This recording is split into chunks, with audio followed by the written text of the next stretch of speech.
लगा दो लेकिन। तो देखिए विनस के बारे में आपको बताया। अब देखिए आता है हमारा अर्थ। अर्थ यानी पृथ्वी।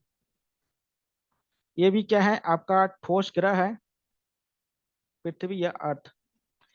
पहली बात है ये क्या है, इसको आपको नीला ग्रह कहा जाता है, यानी जो ब्लू प्लेनेट इसे कहा जाता है। क्यों कहा जाता है आप लोग जानते हैं? क्यों? क्योंकि हमारे जो सन है यानी सूर्य है उसका जो लाइट है वो क्या होता है, जब जल के ऊपर गिरता है, वाटर के ऊपर गिरता है, तो स्केटिंग और रिफ्लेक्शन होता है, और इस स्केटिंग और रिफ्लेक्शन के कारण क्या होता है, ये हमें जो नीला या ब्लू कलर का दिखाई देता है। क्यों होता है? ऊपर एटमोस्फेयर होता है, तो एटमोस्फेयर में क्या होता है, उसका रिफ्लेक्शन पड़ता है, तो उसके कारण हमें देखा जाता है। एक बात आप लोग ध्यान दीजिएगा, अगर इसी रिफ्लेक्शन के कारण, अगर रिफ्लेक्शन अगर एटमोस्फेयर नहीं होता तो ये क्या होता, किसी कलर नहीं दिखाता, ये ब्लैक कलर का दिखाई देता है। जैसे अंतरिक्ष में कोई भी बॉडी होता है ना, वो किसी कलर का नहीं दिखाई देता है, क्योंकि वो ब्लैक देखा जाता है, वहां पे कोई रिफ्लेक्शन नहीं होता है, ध्यान दीजिएगा, स्कैटरिंग नहीं होता है, इसको प्रकीर्णन कहते हैं। वो क्या होता है, अंतरिक्ष या यूनिवर्स में नहीं होता है। वो क्या होता है कि जहाँ पे जिसका एटमॉस्फेयर होता है या वायुमंडल होता है, वहां पे ऐसे गतिविधियां पाई जाती है।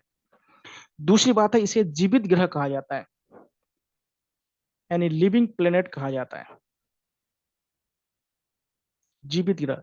क्योंकि आप अभी तक जो, जहाँ तक लोगों की ज्ञान या जानकारी का है कि एकमात्र जो अर्थ है वहां पे जीवन संभव है। जीवन संभव का एक कारण है कि यहाँ पे जो जल है वो लिक्विड फॉर्म में है, यानी द्रव अवस्था में है। जहाँ पे द्रव अवस्था में जल होता है वहां पे ही जीवन संभावना होता है, क्योंकि ठोस अवस्था में क्या होता है, पेड़ पौधे उस जल का ग्रहण नहीं कर पाता है। जब पेड़ पौधे जल को ग्रहण नहीं कर पाएंगे तो क्या होगा, वो फोटोसिंथेसिस नहीं कर पाएंगे, तो उत्पादन नहीं कर पाएंगे, तो जीवन असंभव हो जाएगा। तीसरी बात क्या होता है, ये जो प्लेनेट होता है, ये क्या होता है अपने एक्सिस पर, जैसे एक्सिस मतलब धुरी कहते हैं, धुरी पर 23.5 डिग्री क्या है, झुकी हुई है। इसीलिए क्या होता है कि हमारे यहाँ पे जो ये जो जिसको टिल्ट कहते हैं, टिल्ट या झुकी हुई कहा जाता है, इसी कारण क्या होता है हमारे यहाँ पे जो ऋतु परिवर्तन होता है, जिसको आप सीजन कहते हैं, सीजन जो अलग अलग सीजन आप लोगों को जो दिखाई देता है, या हमारे यहाँ पे जो क्लाइमेट है, क्लाइमेट में जो इतना ज्यादा डिफरेंसेस होता है, वो सब डिफरेंसेस क्या होता है, ये जो हमारे जो अर्थ है इसका जो एक्सिस पे जो झुकी हुई है यानी टिल्ड है, उसके कारण होता है। ध्यान दीजिएगा कि ये टिल्ड होने के कारण होता है। तीसरी बात क्या होता है पृथ्वी पर, कि पृथ्वी को जो रोटेशन है ये आपको बाद में बताऊंगा, पहले समझ लीजिए कि इसमें क्या होता है, इनका एकमात्र उपग्रह है, सैटेलाइट है, जिसे क्या कहते हैं, चंद्रमा या मून कहा जाता है। मून क्या है, एकमात्र क्या है, हमारे पृथ्वी का नेचुरल सैटेलाइट है, जिसको प्राकृतिक उपग्रह कहा जाता है। बाकी जो लॉन्च की जाती है उसको आर्टिफिशियल सैटेलाइट कहा जाता है, ध्यान रखिएगा। तो आर्टिफिशियल सैटेलाइट जो लॉन्च की जाती है, और जो कॉस्मिक बॉडी होता है जिसको आकाशीय पिंड कहते हैं, उसको क्या है, नेचुरल बॉडी या उपग्रह कहा जाता है। तो चंद्रमा के, देखिए पृथ्वी के बारे में आपको डिटेल से पढ़ना है, उसको आपको अलग से पढ़ाएंगे। पहले थोड़ा चंद्रमा के बारे में जान। देखिए चंद्रमा क्या होता है, एक प्रकार के क्या है, इसको जीवाश्म ग्रह कहा जाता है। चंद्रमा को क्या कहते हैं, जीवाश्म, फॉसिल्स बॉडी या पिंड कहा जाता है, समझ लीजिएगा, बॉडी या पिंड कहा जाता है। इसलिए कहा जाता है कि चंद्रमा पे जो मिट्टी या चंद्रमा पे जो भी चीज, चट्टान, रॉक वगैरह जो भी है, उसका जो कालक्रम है वो क्या है, पृथ्वी या जो ग्रह बने हैं उसी के कालक्रम के अनुसार बना हुआ है, इसलिए इसको क्या है, जीवाश्म या फॉसिल्स बॉडी कहा जाता है, पहली बात है। दूसरी बात है कि जो चंद्रमा है, चंद्रमा का पूरा भाग यानी 100% भाग हम कभी देख नहीं पाते हैं। चंद्रमा का 59% भाग हम देख सकते हैं। चंद्रमा का कभी भी 100% भाग हमें दिखाई नहीं देता है। दूसरी बात है कि चंद्रमा का जो भाग हमें दिखाई नहीं देता है, वो उसे डार्क सी कहा जाता है। देखिए चंद्रमा का एक भाग क्या होता है, हमें दिखाई देता, अंधेरा दिखाई देता है, जो दिखाई नहीं देता। बोला 59% भाग तो हमें दिखाई देता है, तो 31% जो भाग है, यानी 41%, सॉरी 41% जो पार्ट है वो हमें दिखाई नहीं देता है, तो उसको डार्क सी कहा जाता है, ध्यान दीजिएगा। तीसरी बात क्या होता है कि चंद्रमा पर क्या होता है, ग्रेविटी हमारे अर्थ से बहुत कम होता है। चंद्रमा पर जो ग्रेविटी होता है वो अर्थ का 1/6 होता है, नहीं 1/6 होता है। अगर 60 किलो वजन का अगर कोई व्यक्ति अगर पृथ्वी पर है, तो अगर उस व्यक्ति को अगर चंद्रमा पर ले जाया जाएगा तो 10 किलो का बन जाएगा, क्योंकि वो 1/6% क्या पार्ट क्या होता है वो कम हो जाता है। ध्यान दीजिएगा। तीसरी बात है कि चंद्रमा पर वायुमंडल नहीं पाया जाता है। अभी देखिए चंद्रयान 3 हमें भेजा गया है, तो कब 23 अगस्त को ये पहुंचेंगे, तो जब पहुंचेंगे तब हम उसको मालूम करें। देखिए सबसे पहले जो अमेरिकन अंतरिक्ष संस्थान, इसको नासा कहते हैं, नासा के माध्यम से अपोलो 11 भेजा गया था। आप लोग जानते हैं कि अपोलो 11 क्या है, पहला सैटेलाइट है जो मानव सहित था, उसको चंद्रमा पर भेजा गया था। और वो क्या था, उसमें से 2 व्यक्ति, और उसमें से जो पहला व्यक्ति था नील अमस्टम, उन्होंने सबसे पहले चंद्रमा पर कदम रखा था। ध्यान दीजिएगा। तो नील अमस्टम क्या है, सबसे पहले चंद्रमा पे कदम रखा था, और उस यान का नाम क्या था, या उस व्हीकल का नाम था अपोलो 11। और वो कहाँ का था, अमेरिका के माध्यम से भेजा गया था। ठीक है, इसमें भी बहुत सारे विवाद है कि वो गए थे कि नहीं गए थे, वो अलग बात है। तो समझ लीजिएगा कि वो कहाँ से, अमेरिका से गए थे, नील अमस्टम गए थे, और अपोलो 11 के माध्यम से क्या है वहां पे पहुंचे थे। तो ये क्या है आपके चंद्रमा पर। उसके बाद देखिएगा मार्स, या जिसको आप मंगल कहते हैं। मंगल के बारे में सभी लोग आप लोग परिचित हैं। मंगलयान भी हमारे देश के माध्यम से भेजा गया था, जिसको आप मार्स कहते हैं। देखिए मंगल ग्रह को लाल ग्रह कहा जाता है, रेड प्लेनेट कहा जाता है। क्यों? क्योंकि यहाँ पर फेरस ऑक्साइड पाया जाता है। फेरस मतलब लोहा तत्व पाया जाता है, लोहा ऑक्साइड पाया जाता है। तो फेरस ऑक्साइड के कारण क्या होता है, ये जो ग्रह होता है ये लाल दिखाई देता है। ध्यान दीजिएगा। तो ये लाल ग्रह इसे कहा जाता है। दूसरी बात है कि ये भी क्या होता है, अपने धुरी पर, एक्सिस पर सारे 23 डिग्री क्या है, झुकी हुई है, पृथ्वी जैसा। इसीलिए माना जाता है कि अगर पृथ्वी के बाद अगर किसी जगह पर अगर जीवन की संभावना है तो वो मंगल ग्रह पर हो सकता है। लेकिन मंगल ग्रह पे इससे पहले जितने भी अभियान भेजा गया है, उसमें ये बात बताया गया कि मंगल ग्रह में पानी का मात्रा तो है, लेकिन पानी क्या लिक्विड फॉर्म पे है, नहीं है, बल्कि वहाँ पे सॉलिड फॉर्म पे क्या होता है, पानी है। तो सॉलिड फॉर्म में पानी है। अभी आपको बताया कि सॉलिड फॉर्म के पानी को पौधे क्या होता है, ग्रहण नहीं कर सकता है। अगर किसी दिन मंगल ग्रह का पानी अगर लिक्विड फॉर्म में हो जाएगा तो वहां पे जीवन बहुत तेजी से बनने लगेंगे। तो इसे लाल ग्रह कहा जाता है, ध्यान देगा। क्यों? क्योंकि इसमें फेरस ऑक्साइड बहुत बड़े मात्रा में पाया जाता है। फेरस ऑक्साइड इसमें पाया जाता है। उसके बाद आता है आपका बृहस्पति या जुपिटर। देखिए जो बृहस्पति है ये क्या है, सबसे बड़ा ग्रह है जुपिटर, सबसे बड़ा ग्रह, यानी बिगेस्ट या largest planet of the solar system. दूसरी बात है ये क्या है, ये गैसीय ग्रह है। कैसे ग्रह है, गैसीय ग्रह है, ये गैस से बना हुआ है।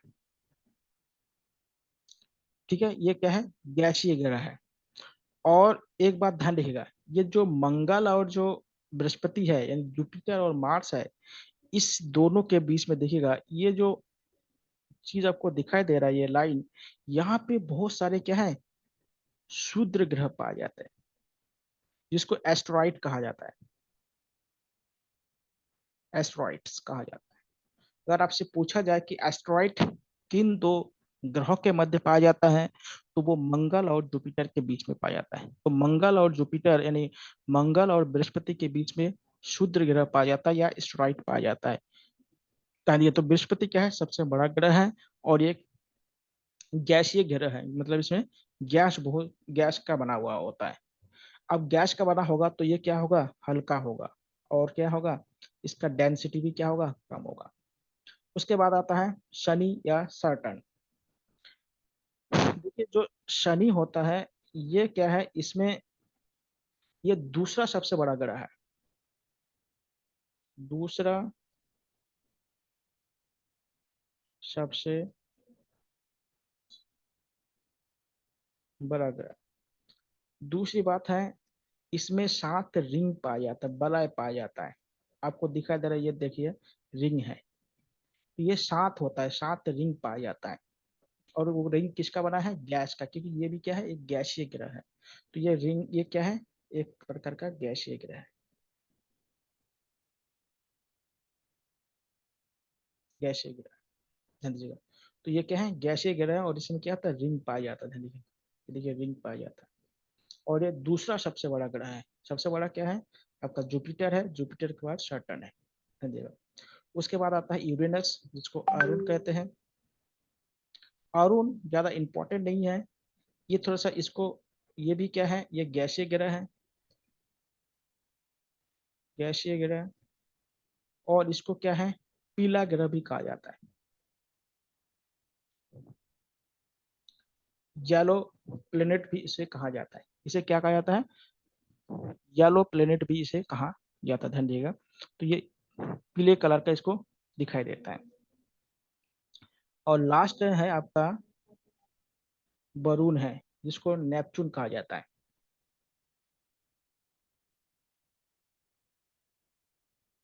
वरुण या नेपच्यून, देखिए ये सबसे क्या है, बाहरी ग्रह है, और ये भी क्या है, गैस से बना हुआ है। और इसका परिभ्रमण काल सर्वाधिक है। परिभ्रमण काल क्या है, सबसे अधिक है। तो इसका परिभ्रमण काल क्या है, सबसे अधिक इसका है। ठीक है, तो ये हो गया आपके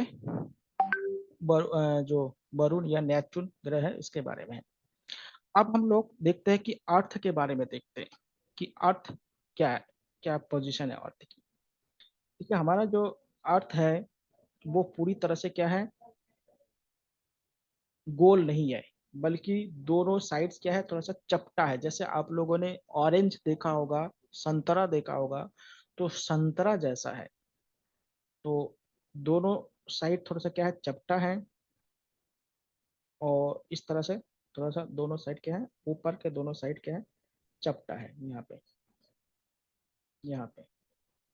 और ये कैसा है सर, ऐसे 23.5 डिग्री पर क्या होता है, ये टिल्ड है, झुकी हुई है। देखिए, इसे क्या कहते हैं, इसे नॉर्थ पोल कहते हैं, उत्तरी ध्रुव कहा जाता है। इस पॉइंट को ध्यान दीजिएगा, ये वाला पॉइंट को कहा जाता है। और इसे क्या कहते हैं, इसे दक्षिणी ध्रुव कहा जाता है, यानी साउथ पोल कहा जाता है।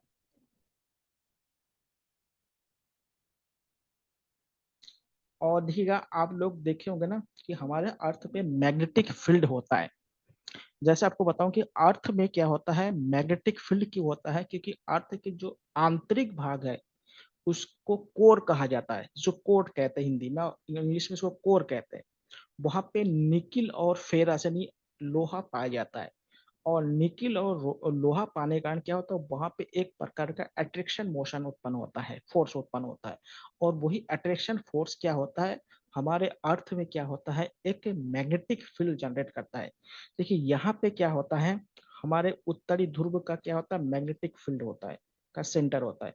और यहाँ पे क्या है, दक्षिणी ध्रुव का क्या होता है, मैग्नेटिक सेंटर होता है। तो ये मैग्नेटिक सेंटर क्या होता है, नॉर्थ से साउथ की तरफ क्या होता है, इस तरह से मोशन करते रहते हैं। और हमारे बॉडी में भी क्या होता है, मैग्नेटिक फील्ड है, क्योंकि हमारे बॉडी क्या है, बहुत सारे मेटल से बना हुआ है। आप जानते हैं कि हमारा बॉडी क्या है, बहुत सारे मेटल, इसलिए देखिए कभी कभी हमारे बॉडी में क्या झटका देता है, झंझनाट होने लगता है। तो ये क्या है, मेटल है, फ्री आयंस है, उसमें कभी टकराव हो जाता है, तो इस तरह के क्या एक्टिविटीज होने लगती है। इसलिए आप लोगों ने को सुने होंगे कि कभी भी क्या है, नॉर्थ साइड में या नॉर्थ दिशा में कभी भी सिर करके नहीं, हेड करके लेटने के लिए मना किया जाता है। क्यों मना किया जाता है? क्योंकि ये जो मैग्नेटिक फील्ड है ना, ये नॉर्थ से साउथ की तरफ क्या होता है, मूवमेंट करता है।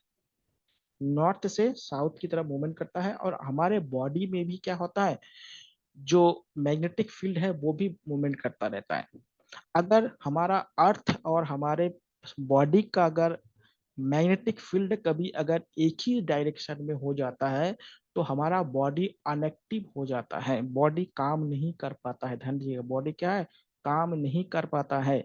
इसलिए क्या होता है, ऐसे जब हो जाता है तो व्यक्ति क्या होता है, हिल डुल नहीं पाता है। तो उसको क्या, जब तक उसके मैग्नेटिक फील्ड से उसको जब तक हटा नहीं देते हैं, तब तक वो व्यक्ति एक्टिवनेस में नहीं आ पाता है। तो इससे ध्यान रखिएगा। तो देखिए हमारा जो, देखिए नॉर्मल में क्या होना चाहिए, यहाँ पे नॉर्थ पोल होना चाहिए था, और यहाँ पे क्या है, साउथ पोल होना चाहिए था। लेकिन ऐसा क्यों नहीं है? क्योंकि हमारा अर्थ क्या है, टिल्ड है, झुकी हुई है अपने एक्सिस पे, इसलिए ऐसा नहीं होता है। तो ये क्या है, हमारा अर्थ क्या है, जो झुकी हुई है, उसी कारण क्या होता है, इस तरह से गतिविधि होने लगती है। अब ये अर्थ को बढ़िया से अच्छे से समझने के लिए सबसे पहले क्या है, अर्थ में कुछ लाइन हम लोगों ने, या जो भूगोलवेत्ता है उन्होंने ड्रॉ किया है, जिससे अर्थ को आसानी से समझा जा सके। इसके लिए क्या है, दो प्रकार के काल्पनिक रेखाओं की कल्पना की गई है। पहली बात समझ लीजिएगा। और ये जो काल्पनिक रेखा है, इसको क्या है, लैटिट्यूड और लॉन्गिट्यूड कहा जाता है। ध्यान दीजिएगा, ये हमारा अर्थ है, मान लेते हैं। तो देखिए कुछ लाइन क्या होता है, ऐसे होते हैं, और कुछ लाइन क्या होता है, ऐसे होते हैं। ठीक है। तो देखिए ये जो लाइन होता है ना, इसको काल्पनिक या इमेजिनरी लाइन कहा जाता है। इनको काल्पनिक या इमेजिनरी लाइन कहा जाता है, क्योंकि ये क्या है, वास्तव में ऐसे कोई लाइन है नहीं, लेकिन क्या है, जो अध्ययन के दृष्टि से, स्टडी के दृष्टिकोण से उसको इजी बनाने के लिए इसको काल्पनिक रेखा बनाया गया है। अब देखिए हमने बताया कि पृथ्वी दो प्रकार के क्या है, घूर्णन करते हैं, यानी गति करते हैं। देखिए एक क्या है, हमारे पृथ्वी के दो प्रकार के क्या है, मोशन है या गति है। एक को आप कहते हैं घूर्णन गति, जिसको आप कहते हैं रोटेशन मोशन कहते हैं। दूसरा है परिभ्रमण गति, जिसको रिवोल्यूशन मोशन कहा जाता है, जिसको रिवोल्यूशन मोशन कहा जाता है। अब देखिए कैसे होते हैं। अगर कोई वस्तु एक जगह पे है और वो अपने एक्सिस पे इस तरह से मोशन कर रहे हैं, तो उसको कहते हैं घूर्णन। जैसे अपने लट्टू वगैरह देखे होंगे, वो अपने जगह पे ही घूमते रहते हैं, और कभी कभी क्या, चारों ओर भी घूमते हैं। जब कोई अपने एक्सिस पे घूमता है, एक्सिस मतलब अक्ष पे घूमता है, तो उसको घूर्णन कहते हैं। जब किसी बॉडी के चारों ओर घूमता है, तो उसको क्या है, रिवोल्यूशन मोशन कहा जाता है, या परिभ्रमण गति कहा जाता है। देखिए जब कोई बॉडी अपने एक्सिस पे मूवमेंट करता है, तब उसको क्या, घूर्णन गति या रोटेशन मोशन कहा जाता है। जब क्या होता है, कोई बॉडी किसी दूसरे बॉडी के चारों ओर एक ऑर्बिट में क्या होता है, मूवमेंट करता है या मोशन करता है, तो उसको परिभ्रमण या रिवोल्यूशन मोशन कहा जाता है। देखिए हमारा जो पृथ्वी है, घूर्णन गति में क्या होता है, 23 घंटे लगभग 56 मिनट का टाइम लगता है।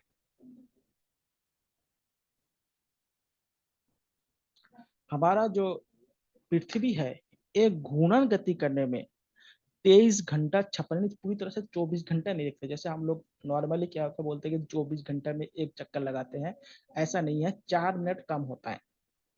तो 23 घंटे 56 मिनट में क्या होता है, हमारा जो अर्थ है, वो एक क्या है, रोटेशन पूरा करता है, या उसका एक घूर्णन पूरा होता है। उसका एक क्या है, घूर्णन पूरा होता है। और परिभ्रमण के लिए क्या होता है, 365 दिन लगभग 6 घंटे का टाइम लगता है। लगभग 6 घंटे का, 5 घंटा 46 मिनट होता है, लगभग 6 घंटे मान के चलिए। तो 6 घंटे का टाइम लगता है, 365 दिन 6 घंटे का टाइम लगता है आपका रिवोल्यूशन करने में, यानी हमारे सन के चारों ओर घूमने में लगता है। देखिए सन के चारों ओर घूमने में पृथ्वी को 365 डे 6 आवर लगता है, और पृथ्वी को अपने एक्सिस पे मोशन करने के लिए, रोटेशन करने के लिए 23 आवर्स 56 मिनट टाइम लगता है। इसलिए आप लोगों ने देखा होगा कि प्रत्येक 4 वर्ष में जो हमारा जो वर्ष होता है उसमें दिन 366 दिन का होता है, यानी 366 का होता है, जिसे आप लीप वर्ष कहा जाता है। ये हर 4 साल में एक बार आता है, और उसी में क्या होता है, जो फरवरी का महीना होता है वो 29 दिन का होता है। फरवरी का महीना कितना दिन होता है?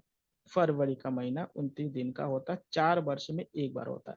क्यों होता है? क्योंकि ये 6 घंटे ना, तो 6 घंटे 4 वर्ष में 24 घंटे हो जाते हैं, तो इसलिए क्या होता है, एक दिन बढ़ जाता है। इसलिए क्या होता है, प्रत्येक 4 ईयर बाद क्या होता है कि हमारा जो पृथ्वी का जो परिभ्रमण गति होता है, या वो 366 दिन का होता है, 366 डे का हो जाता है, जिसे लीप ईयर कहा जाता है। आप लोग रीजनिंग में अगर पढ़ेंगे तो उसमें आप पढ़ेंगे लीप ईयर क्या होता है, एवरी 4 डे के बाद, ये 4 ईयर के बाद आता है। समझिएगा, इसलिए क्या होता है, पूरी तरह से 24 घंटे में भी नहीं होता, और पूरी तरह से 365 दिन में भी नहीं होता है, बल्कि थोड़ा सा ज्यादा और थोड़ा सा कम होता है। तो आप लोग को समझ में आएगा कि घूर्णन गति क्या है। घूर्णन गति फिर से समझ लिया कि पृथ्वी अपने एक्सिस पे जो मोशन करते हैं उसे घूर्णन गति कहते हैं। परिभ्रमण क्या होता है, पृथ्वी सन के चारों ओर जो मोशन करते हैं उसे आपको रिवोल्यूशन मोशन या परिभ्रमण गति कहा जाता है। तो ये आपको होता है। अब देखिएगा, इन्हीं गति के कारण या पृथ्वी के झुकाव के कारण क्या होता है, दिन रात और मौसम में परिवर्तन होता है। अब देखिएगा, जब ये पृथ्वी जो झुकी हुई है, यानी झुकी झुकी होने के कारण झुकी होने का कारण क्या होता है कि हमारा जो दिन रात है, दिन रात में अंतर होता है। यानी आप लोग देखेंगे कभी दिन बड़ा होता है तो कभी दिन छोटा होता है। इसका रीजंस है, इसका रीजन क्या होता है, झुकी होने का। क्योंकि झुकी होने से क्या होता है कि हमारा जो सन है वो सभी जगह एक जैसे उसका लाइट नहीं गिर पाता है। इसलिए जब क्या होता है, नॉर्थ से हेमिस्फीयर में होता है तो नॉर्थ हेमिस्फीयर में दिन बड़ा होता है।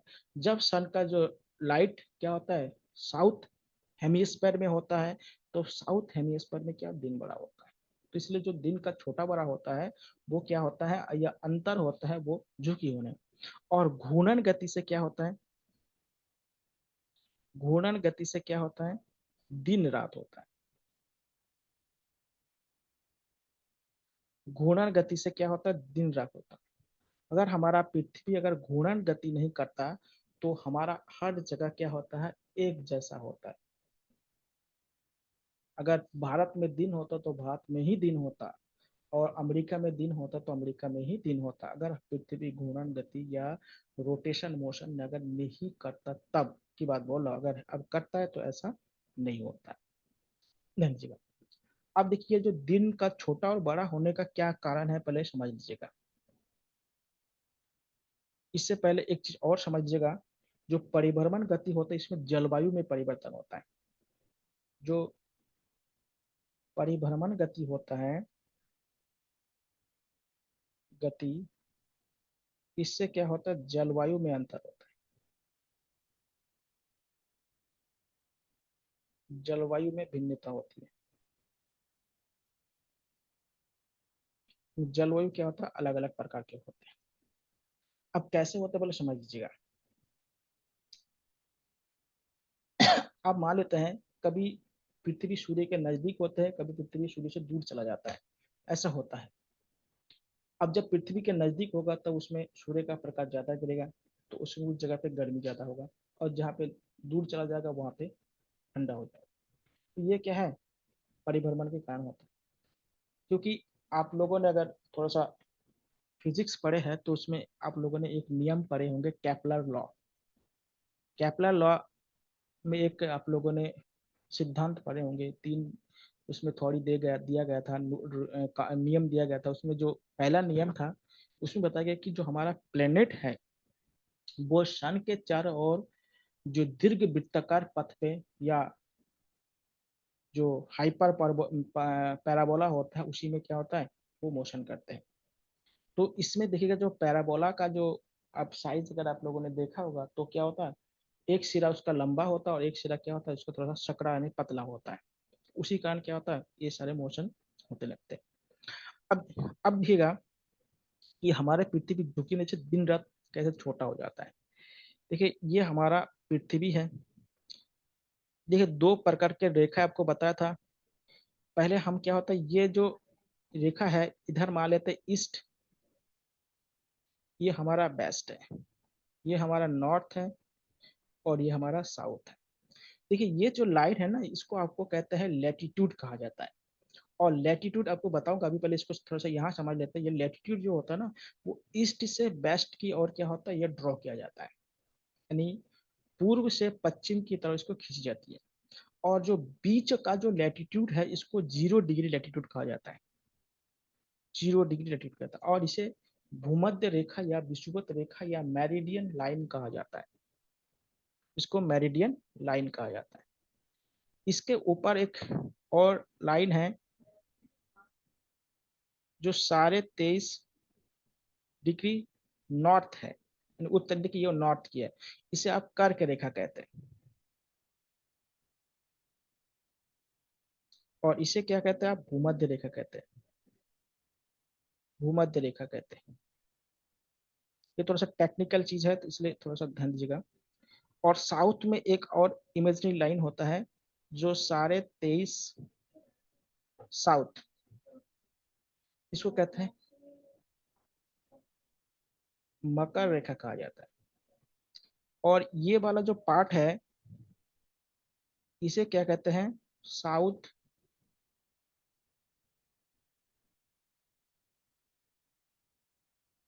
हेमिस्फीयर।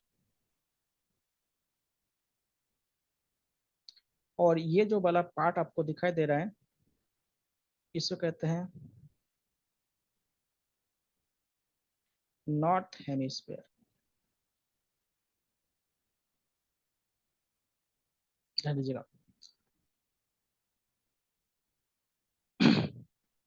अब देखिए हमारा क्या है, ये इस तरह से झुकी हुई है, टिल्ड है। तो देखिए क्या होता है कि जो सन है जो ये भी सन के तरफ और रोटेशन कर रहा है। तो देखिए क्या होता है कि जो सन के सामने वाला जो भाग पड़ता है ना वहां पे सूर्य की किरण क्या है, सीधी गिरती है, यानी डायरेक्ट गिरती है। जहाँ पे सूर्य की किरण क्या होगा, डायरेक्ट होगा, वहां पे क्या होगा, जहाँ पे सूर्य की किरण क्या होगा, डायरेक्ट होगा, वहां पे क्या होगा कि क्या होगा, गर्मी ज्यादा होगा। वहां पे क्या होगा, गर्मी ज्यादा होगा। इसलिए आप लोग देखते हैं कि जो हमारा इक्वेटर है, ये भूमध्य रेखा है, यहाँ पे सूर्य क्या होता है लगभग हमेशा क्या होता है सीधी गिरती है। इसलिए क्या होता है यहाँ पे गर्मी बहुत ज्यादा होता है। आप लोगों ने देखा कि जहां जहां से क्या आता है मेरिडियन लाइन अर्थ से जाती है, वहां वहां के लोग काले होते हैं, या वहां के जंगल बहुत घना होता है, वहां पे बारिश बहुत ज्यादा होता है।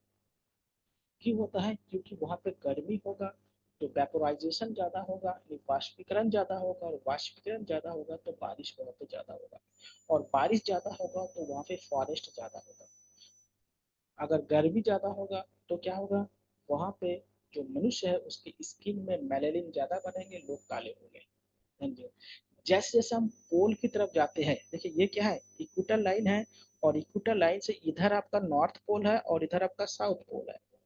तो जिधर हम पोल की तरफ जैसे जाते हैं ना तो देखिएगा जो हमारे बॉडी का जो कलर है वो भी चेंज हो जाता है। क्यों हो जाता है कि ऊपर जैसे जैसे हम जाते हैं तो क्या होगा कि सूर्य का जो किरण है या जो रेज है वो डायरेक्ट ना करके तिरछी हो जाती है, टिल्ड हो जाती है। और टिल्ड होने के कारण क्या होता है कि वहां पर सूरज का जो प्रकाश होता है वो कम गिरता है, इसलिए वहाँ पे मेलेनिन कम होगा, वहाँ पे वर्षा भी कम होता है, वहाँ पे जंगल भी कम होता है। आप लोग देखिएगा जितने पोल की तरफ जाएंगे जंगल कम पाया जाएगा, जिधर आप क्या है इक्वेटर की तरफ जितना आएंगे उधर क्या होगा। और एक बात ध्यान, कि जो नॉर्थ हेमिस्फेयर है ये वाला जो पोर्शन है। और ये जो साउथ हेमिस्फीयर है, यहाँ पे मौसम हमेशा ऑपोजिट पाया जाएगा, यानी क्लाइमेट कैसा होगा, ऑपोजिट होगा। अगर मान लेते हैं जिस इस समय अगर हमारे हम लोग नॉर्थ हेमिस्फीयर में हैं, तो यहाँ पे बारिश का मौसम हो रहा है या गर्मी का मौसम हो रहा है।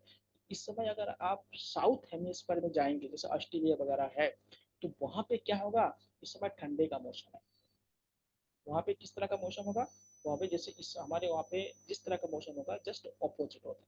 इसलिए देखिए, एक क्वेश्चन पूछे गए थे कि जो ऑस्ट्रेलिया के जो लोग होते हैं वो किस क्लाइमेट में या किस जलवायु में क्रिसमस डे मनाया जाता है।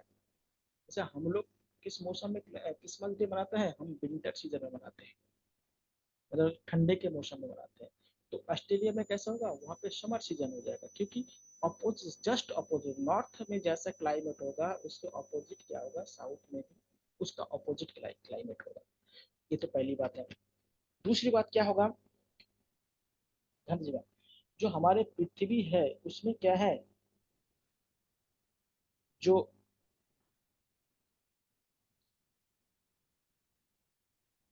21 जून होता है, उसमें क्या होता है, कर्क रेखा पे क्या होता है, सीधी रेखा गिरती है। कर्क रेखा पर सीधी किरण गिरती है। ये इस समय जो कर्क रेखा में जो लोग रहते हैं, वहां पे क्या दिन सबसे बड़ा होता है। इसलिए देखिए, हम लोग क्या है, हमारा जो भारत है वो लगभग कर्क रेखा हमारे भारत के बीचों बीच से क्या है, गुजरती है। इसलिए क्या होता है, 21 जून को हमारे यहाँ पे बड़ा दिन मनाया जाता है। समझिएगा, 21 जून को बड़ा दिन मनाया जाता है। उसके बाद 21 मार्च और 23 सितंबर को क्या होता है, हमारा जो सूर्य होता है ना, वो क्या होता है, भूमध्य रेखा पर होता है। तो भूमध्य रेखा पर जब होगा, तो क्या होगा, हमारे क्या होगा कि उत्तरी गोलार्ध और दक्षिणी गोलार्ध में क्या है, दिन रात बराबर हो जाएगा। तो उत्तरी गोलार्ध में भी दिन जितना होगा, दक्षिणी गोलार्ध में भी दिन उतना होगा। तो क्या ये क्या होता है, दिन रात बराबर होता है, बराबर होगा। समझिएगा। उसके बाद क्या है, 22 दिसंबर, 22 दिसंबर को सूर्य कहाँ पे होगा, मकर रेखा पर होगा। इसलिए देखिए, इस समय मकर संक्रांति मनाया जाता है, आप लोग जानते हैं। उत्तरायणी मेला उत्तराखंड में बहुत फेमस है, इसी के बाद क्या होता है, मकर संक्रांति के आसपास मनाया जाता है, आप लोग मालूम होगा। तो इस समय क्या होता है, मकर रेखा पे होगा, तो दक्षिणी जो गोलार्ध होगा, यानी कर्क रेखा, मकर रेखा पे क्या होगा, मकर रेखा पे दिन सबसे बड़ा होगा, सबसे बड़ा। तो 21 जून को क्या होगा, कर्क रेखा में दिन सबसे बड़ा होगा, 21 जून में कर्क रेखा पे दिन सबसे बड़ा होगा। और 22 दिसंबर को मकर रेखा पे दिन सबसे बड़ा होगा, और क्या होगा, कर्क रेखा पर दिन सबसे छोटा होगा। और एक बात ध्यान दीजिएगा, 21 जून को, 21 मतलब जून मतलब इस समय, जो जिस समय सूर्य क्या होता है, उत्तरी गोलार्ध में होंगे, यानी जो नॉर्थ हेमिस्फीयर में होगा, उस समय जो हमारा नॉर्थ पोल है वहां पे 6 महीने का दिन होगा। और जिस समय क्या होता है कि हमारा जो सूर्य यानी साउथ हेमिस्फीयर में जाएगा, तो साउथ हेमिस्फीयर में जैसे ही जाएगा, तो उस समय क्या होगा कि हमारा जो साउथ पोल है, जिसे आप दक्षिणी ध्रुव कहते हैं, वहां पे 6 महीने दिन होता है। समझिएगा। तो जब देखिएगा, उत्तरी उत्तरी गोलार्ध में जब 6 महीने का पोल पे दिन होगा, उस समय दक्षिणी जो पोल है ना, वहाँ पे 6 महीने रातें होती है। और जिस समय दक्षिणी पोल पर 6 महीने दिन होगा, उसी समय उत्तरी पोल पर 6 महीने का रात होगा। लेकिन दक्षिण पोल पे कोई रहते नहीं है, तो इसका असर नहीं पड़ता है। लेकिन उत्तरी पोल पर जो नॉर्थ पोल है, वहाँ पे नॉर्वे वगैरह बहुत सारे देश पाए जाते हैं। इसलिए नॉर्वे को मिडनाइट कंट्री कहा जाता है, कि वहाँ पे रात के 12 बजे भी क्या होता है, दिन दिखाई देता है, क्योंकि 6 महीने लगातार दिन होता रहता है। तो नॉर्वे को क्या कहा जाता है, मिड नाइट कंट्री कहा जाता है। समझिएगा। जो हमारा नॉर्वे देश है, नॉर्थ पोल पर है, नॉर्वे को क्या कहते हैं, मिड नाइट कंट्री कहा जाता है। हाँ जी, नॉर्वे को क्या कहता है, नॉर्वे को मिडनाइट कंट्री कहा जाता है, नॉर्वे को कहते हैं। तो इससे आपको मालूम चलेगा कि नॉर्थ हेमिस्फीयर में कब दिन बड़ा होता है। तो नॉर्थ हेमिस्फीयर में क्या होगा, 21 जून को सबसे बड़ा दिन होगा, और जो साउथ हेमिस्फीयर में है वो 22 दिसंबर को सबसे बड़ा दिन होगा। और 21 मार्च और 23 सितंबर को क्या है, दोनों में दिन बराबर होगा, दिन रात क्या होगा, बराबर होगा। और जो नॉर्थ हेमिस्फीयर में जब सूर्य किरण क्या सीधी गिरेगी, तो पोल पर क्या होता है, नॉर्थ पोल पे 6 महीने का दिन होगा, और साउथ में जब होगा तो 6 महीने का दिन होगा। ठीक है, तो ये आज यहाँ तक करते हैं। कल क्या होगा, आपके इमेजनरी लाइन के बारे में बताएंगे, लैटिट्यूड और लॉन्गिट्यूड के बारे में आपसे कल डिस्कशन करेंगे। किसी कोई क्वेश्चन है तो आप लोग पूछ सकते हैं।